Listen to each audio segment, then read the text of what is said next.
Armored Brigade Combat Team. Consists of about 4,000 soldiers in 43 locations throughout the state, stretching from Mount Carmel to Memphis, with 5 locations in Pennsylvania and another location in Maryland. We have 2 missions. We have a federal mission, which is to maintain and properly equip soldiers available for prompt mobilization in the case of war, emergency, or otherwise as directed.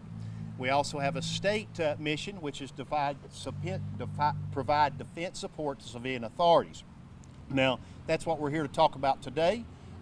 Currently, the 278th is supporting 3 missions in support of civilian authorities, one being the enduring response to the COVID-19 pandemic. We've actually had about 200 soldiers on active duty since the 15th of March, which are providing support to local health departments. We are establishing alternate care facilities, and currently we're enabling testing throughout the state, and that will continue till about the 15th of August until otherwise relieved. We also have a mission in response to the governor's call for National Guard soldiers last Saturday night as a result of the protest in Nashville.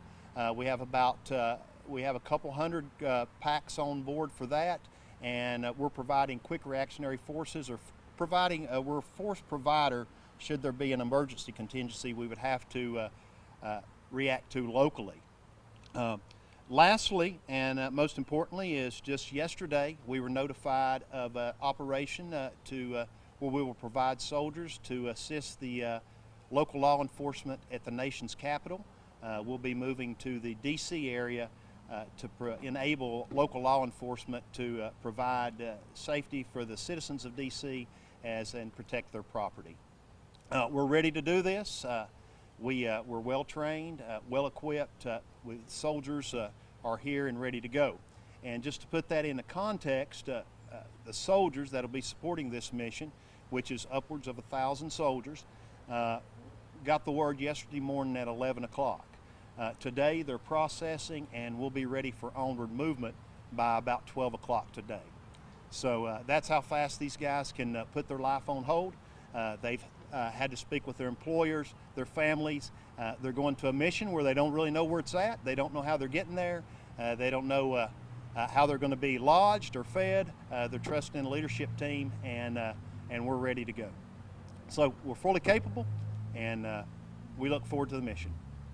So you said 1,000 soldiers. How many from the 278th Armored Cavalry? Most of that 1,000 will come out of the 278th. We'll also, actually it's a joint operation. We'll have members of the Tennessee Air National Guard will also be participating, and we'll have some support from the Joint Force Headquarters Tennessee, who will also continue to support us here from the state. Can you talk about some of the training that has taken place to prepare these individuals for a mission or a call like this one in D.C.? Sure. In general, all of our soldiers receive training in domestic operations because, like I mentioned earlier, we have a federal mission and a state mission. So annually we train for civil disturbance and to respond to emergency disasters. What's happened, we have a very aggressive training plan. As soon as these soldiers show up, as they showed up this morning, we're immediately putting them through a very aggressive training plan so that they'll go to D.C. or wherever, and they're properly trained, and they can protect themselves and they can carry out their mission. Is there a de-escalation plan? That's a word we've heard a lot when it comes to talking about local law enforcement in these protests, but also other National Guard units nationally. Can you talk about that element of this? Yeah, all of these soldiers will be they'll be trained in the use of force, the rules of the use of force, and that, of course, is a continuum that can ramp up. But the idea is to keep that level of aggressive escalation down at this level. Our intent is we will respond based on we'll follow the local law enforcement. But we obviously want to handle any type of operation down here with the lowest level of intervention. We've seen, again, nationally, a lot of pushback for calls to have the National Guard come into some of these situations. What would you say to those people who have concerns when they do see this level of kind of backup coming to local law enforcement? These are your neighbors. These guys are from, like I mentioned, they're from counties stretching from Mount Carmel to Memphis. These guys are answering a call. They don't get a vote today in the situation or the national, how we feel about it nationally. They're going to do a mission. They'll remain at the location until we're complete, and we'll do what we trust our leadership. You talked about the time from when they got that call to where we're at today. I mean, when will this group, as that goes by, when will this group actually start heading to D.C.? Okay, I can't talk specifics about our transportation plan, which is already in motion. We've secured transportation. We're ready to move. We will be ready to move this afternoon. But I can't talk specifics, but we will certainly meet the timeline that was directed when we received the order from the National Guard Bureau. So it's safe to say, I think you said you got the call at 11 a.m. They got the call at 11 a.m. yesterday, and they'll be heading out this afternoon. I'm not saying that we'll be heading out this afternoon. I will tell you that we are ready to move this afternoon if called upon. And as far as, again, just looking at national conversations, when it comes to accountability, and you talk about this spectrum or this continuum of de-escalation and responding to more aggressive situations, is there protocol in place, you know, if you talked about, you know, those things ramping up or the use of force, is there protocol in place after an event to kind of look over it and see what happens? Absolutely. Just in the Army, we conduct an after-action review for everything we do.